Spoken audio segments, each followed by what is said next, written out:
తెలంగాణలో మరోసారి food poison కలకలం రేపింది. తాజాగా నల్గొండ జిల్లా పెద్ద అడిషర్లపల్లి మండలం దుగ్గాల మోడల్ స్కూల్లో ఈ ఘటన చోటు చేసుకుంది. దీంతో 5 విద్యార్థినులు అస్వస్థతకు గురయ్యారు. హాస్టల్ నిర్వాహకులు వారిని దేవరకొండ ప్రభుత్వ ఆసుపత్రికి తరలించారు.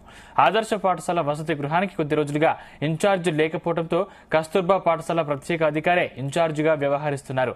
అన్నం వండి బియ్యం నాణ్యత లేదని విద్యార్థినులు మొరపెట్టుకుంటున్నారు.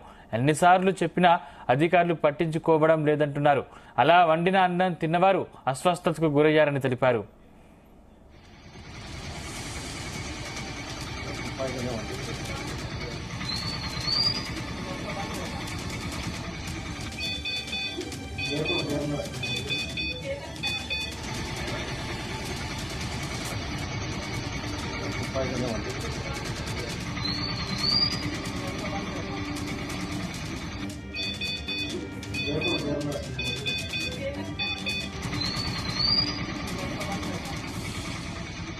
ఇంకో చూడన్నా 5-6 days నుంచి మాకు మంచి రైస్ అనేది లేదు.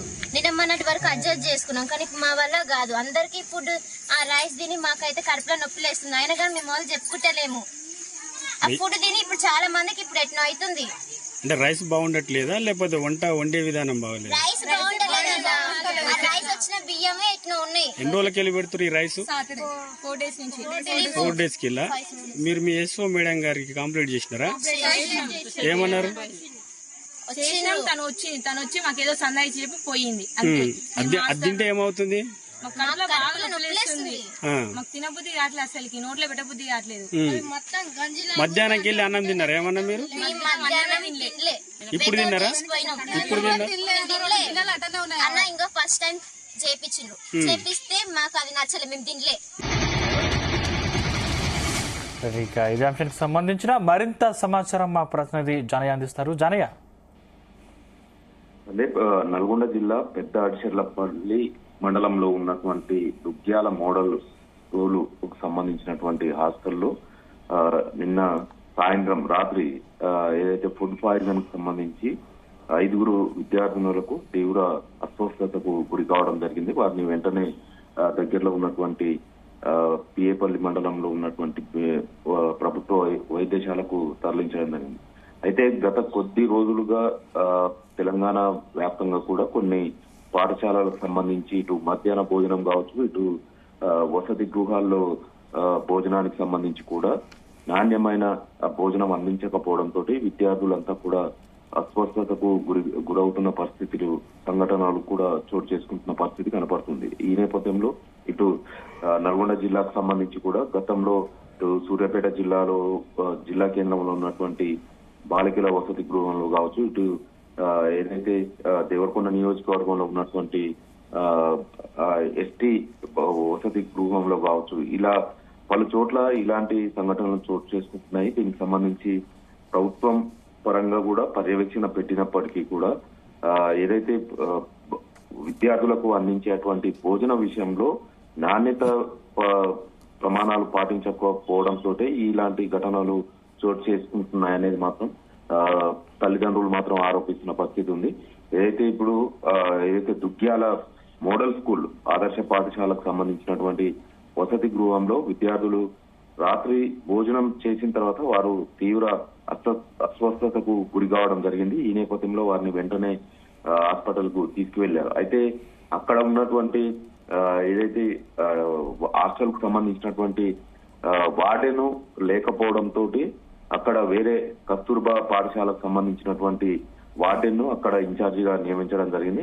దీంతో అక్కడ పర్యవేక్షణ ఏదైతే వార్డెన్ కు సంబంధించినటువంటి 2 హాస్టళ్లు ఉండడంతో పర్యవేక్షణ లోపం కూడా కనపడుతున్న నేపథ్యంలో అక్కడ వంట సంబంధించి చేసేటువంటి ఏదైతే విద్యార్థులకు అందించేటువంటి ఫుడ్ విషయంలో పర్యవేక్షణ లోపించడం, అక్కడ నాణ్యమైనటువంటి ఈ ఏదైతే వారికి అందించే భోజనం నాణ్యత ప్రమాణాలు పాటించకపోవడంతో ఈ సంఘటన చోటు చేసుకుందని చెప్పవచ్చు.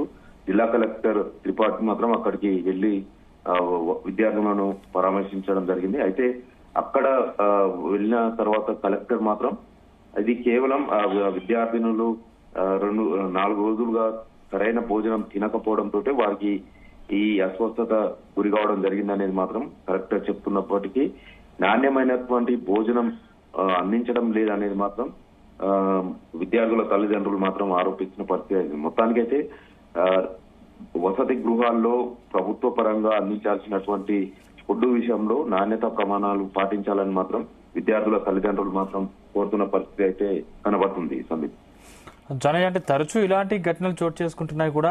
దీనిపై సీఎం రేవంత్ రెడ్డి కూడా స్పందించారు. మళ్ళీ ఇలాంటి చర్యలు పునరావృతం కాకుండా పటిష్టమైన చర్యలు తీసుకోవాలని కూడా ఆదేశించారు. అయినా ఇవి తరచూ ఎందుకు ఇలాంటి ఘటనలు చోటు చేసుకుంటున్నాయి? దీనిపై అధికారులు ఏమంటున్నారు?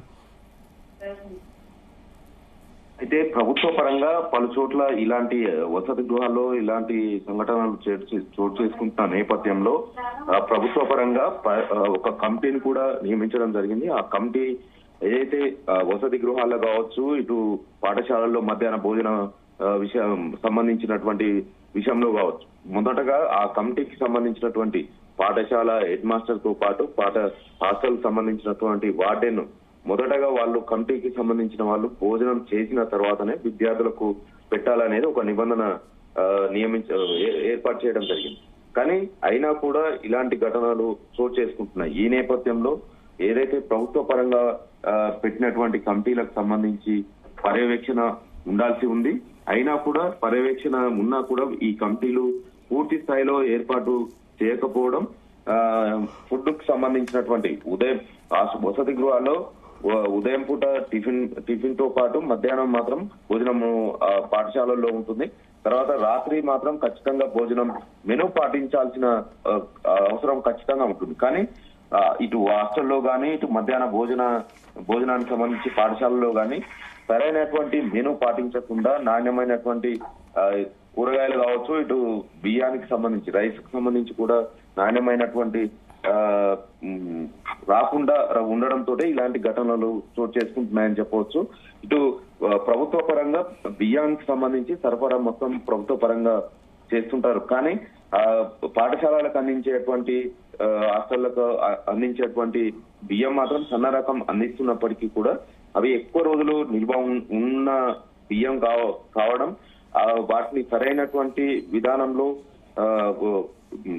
వండకపోవడంతో ఇలాంటి ఘటనలు చోటు చేసుకుంటున్నాయనేది మాత్రం చెప్పవచ్చు. దీంతో ప్రభుత్వ పరంగా ఇలాంటి ఘటనలు చోటు చేసుకుంటున్న నేపథ్యంలో ఏర్పాటు చేసినటువంటి కమిటీలు ఎంతవరకు పనిచేస్తున్నాయనేది మాత్రం ఇప్పటికీ కూడా పూర్తి స్థాయిలో కమిటీలు ఏర్పాటు కాకపోవడంతో ఇలాంటి ఘటనలు చోటు చేసుకుంటున్న నేపథ్యంలో ప్రభుత్వ పరంగా కూడా దీనిపైన ప్రత్యేక దృష్టి జరిగింది. ఈ నేపథ్యంలోనే ఇటు హాస్టల్లో గానీ, ప్రభుత్వ పాఠశాలల్లో గానీ ఖచ్చితంగా మెనూ పాటించాలి.